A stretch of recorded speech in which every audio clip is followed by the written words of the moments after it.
Bharat versus আফগানিস্তানের 3 ম্যাচের টি-20 সিরিজে প্রথম ম্যাচটি ভারত জিতে গেল। হঠাৎ মাঠের ভেতরে রোহিত শর্মা গিলের বিরুদ্ধে ভুলভাল মন্তব্য কেন করলেন? এই ম্যাচটিতেও চান্স পেলেন না সঞ্জু স্যামসন। 2024-এর আইপিএল নাকি ভারতে হবে না? নমস্কার, আমি প্রীতিশ, আপনাদের স্বাগত জানাই ক্রিকেট স্ট্র্যাটেজিতে। শিবম দুবের অলরাউন্ডার পারফরমেন্সের সুবাদে আফগানিস্তানের বিরুদ্ধে প্রথম টি-20 ম্যাচে 6 উইকেটে জয় পেল ভারতীয় দল। প্রথমে বল হাতে 1 উইকেট নেওয়ার পর কঠিন পরিস্থিতিতে ব্যাটিং করতে নেমে 60 রানে অপরাজিত থেকে দলকে জিতিয়ে ক্রিজ ছাড়েন শিবম দুবে। তিনি এই ম্যাচের একমাত্র ব্যাটসম্যান হিসেবে অর্ধশতরান করেছিলেন। চলুন এবার দেখে নিই ম্যাচটিতে কি কি ঘটেছিল। তার আগে যদি ভিডিওটা ভালো লাগে তো লাইক করুন, চ্যানেলটি সাবস্ক্রাইব করুন আর অল নোটিফিকেশন অন করে দিন। টসে জিতে রোহিত শর্মা প্রথমে ফিল্ডিং নেয়। আফগানিস্তান 158 রান 5 উইকেট হারিয়ে 20 ওভারে করে। শিবম দুবে নেয় 1 উইকেট আর মুকেশ কুমার আর অ্যাক্সার প্যাটেল নেয় 2টি করে উইকেট। মাঠের মধ্যেই শুভমান গিলকে কথা শোনালেন রোহিত শর্মা। আউট হয়ে ফেরার পথে আঙুল তুলে শাসালেন শুভমান গিলকে। তার কারণ একটি, শুভমান গিলের জন্য রোহিত শর্মা রান আউট হয়েছেন। রোহিত শর্মার শটটিতে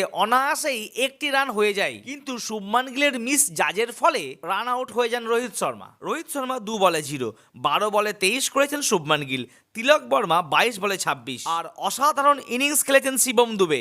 তিনি 40 বলে 60 রান করে অপরাজিত ছিলেন। তার সঙ্গে ছিলেন রিঙ্কু সিং, 9 বলে 16 রানের দুর্দান্ত ইনিংস খেলেন তিনি। সঞ্জু স্যামসনের বদলে যে জিতেশ শর্মাকে নেওয়া হয়েছিল তিনি করলেন 20 বলে 31 রান। 2024 আইপিএল যখন অনুষ্ঠিত হবে ঠিক সেই সময় ভারতের রয়েছে লোকসভার ভোট, আর সেই কারণেই ভারতে আইপিএল খেলা সম্ভব নয় বলে জানিয়েছেন অনেকেই। তাহলে এখন প্রশ্ন হচ্ছে, তাহলে আইপিএল কোন দেশে হওয়া সম্ভব? বর্তমানে বিশ্বের সব থেকে জনপ্রিয় ক্রিকেট লিগ হচ্ছে আইপিএল। সংযুক্ত আরব আমিরশাহী, দক্ষিণ আফ্রিকা, ইংল্যান্ডের মতো এবার আইপিএল এর আয়োজনের ইচ্ছা প্রকাশ করেছেন শ্রীলঙ্কা। তো বন্ধুরা, আপনাদের মতে কি মনে হচ্ছে, ভারতে যদি আইপিএল না হয় তাহলে কোন দেশে আইপিএল হতে পারে?